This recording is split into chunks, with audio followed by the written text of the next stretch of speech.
Morning.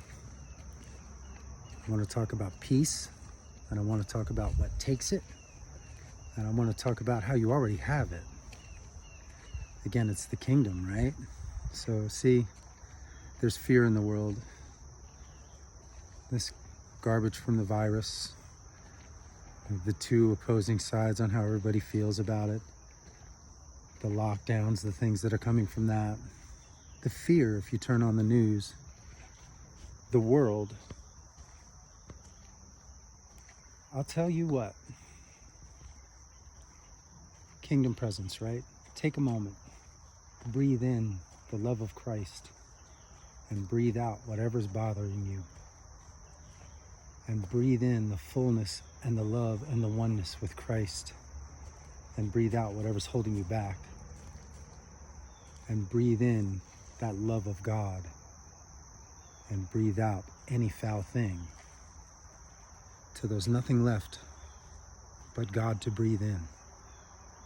And you'll step into the present moment, and then you'll start to look around. Everything around you is in perfect peace. Seriously. If you stop and you look around moment to moment as you sit in it, there's nothing around you that's shaking your world. Unless you go look for things to shake your cage. Like the news, like social media, like stuff like that.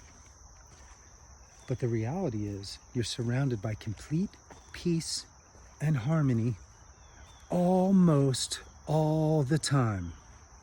And we never realize it. The kingdom is all around you and in you. How come we don't recognize it? How come we don't recognize the kingdom? Because we're silly humans. That's why. And we can't get out of our thoughts and our brain. I'm going to give another little analogy. This is one that I heard from something way back in the past, but it stuck with me for a long time and probably always will, because it's a very good example. It's a story about two monks. Monks are pious. These monks have taken a vow of silence. These monks are on it. They do not speak and haven't spoke for years, but they're connected and they walk with each other. But they take their vows seriously.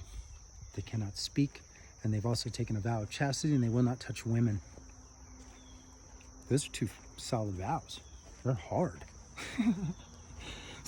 So the two monks are walking up the side of a mountain, and they come to a kind of a washed out muddy river, and they're standing at the edge of the river, and they're looking at it, and they're contemplating it, and they don't really know how they're going to get across, because they don't want to get all muddy and they don't want to get all dirty, but they're not speaking to each other because they've taken a vow of silence. So they're contemplating, and they've been contemplating for a little bit, and then all of a sudden a woman comes up and is standing to the left of them, and she's looking at it as well and contemplating, how am I going to get across this river? Then all of a sudden, in the moment, the one monk walks right over to her, picks her up, carries her across that muddy river, puts her down on the other side, and he just stands there and waits for his friend to come across without speaking a word.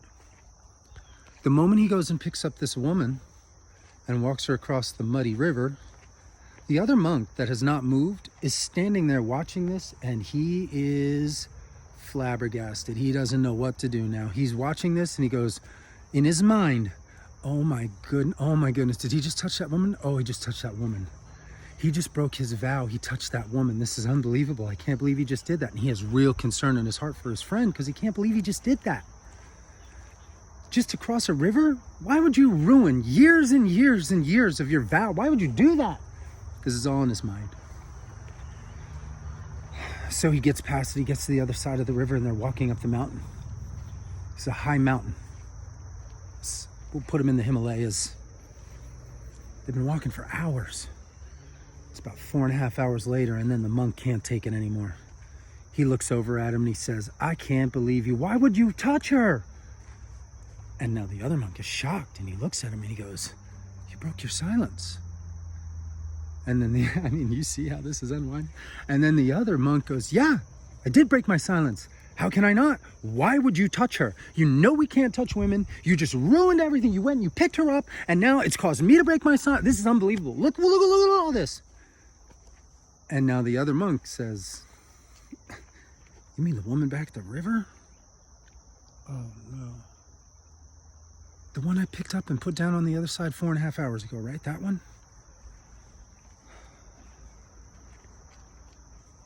Come on, man.